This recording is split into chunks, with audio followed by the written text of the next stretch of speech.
सर। अरे वर्मा जी कौन हल्ला गुल्ला करे थे यार? अरे भगावला यार। रिहर्सल चला था सर रेप सीन के। अरे रेप सीन के कार रिहर्सल यार, वो धान जाबो तो वन टेक में ले ले वो बासी खवा के। अरे भगाओ यार, सोवन घलोक नहीं दे सारे माना।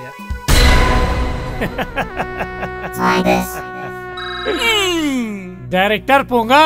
हाँ हाँ बोलो प्रताप भाई। सूरज ला 10 लाख रुपया धरा के भेजे हम, हीरो बना दे बेचारा ला। अरे ते हीरो की था प्रताप भाई, बोला मैं सुपर स्टार बना दूं। हाँ अरे आखिर वो नाव का है डायरेक्टर पोंगा। और हाँ, पिक्चर की स्टोरी कुछ ऐसे रही कि हीरो हीरोइन के चक्कर में फंस के शहरे के पुरतिन हो जाते और गाँव ला निर्मा मूल भूल जाते। समझ गए ना? अरे कुखरा ला तो हमन दे, मैं चाकू ला टेक के रखे हूँ बासी खा के। और सुन, निर्माता में सूरज के नाम डाल देवे ताकि गांव वाला मतलब पता चले तो खुश हो जाए बेचारा मन। अरे ते बिल्कुल फिकर झनकर के हो ना। और हाँ, पिक्चर के नाम रख बे मितान 420।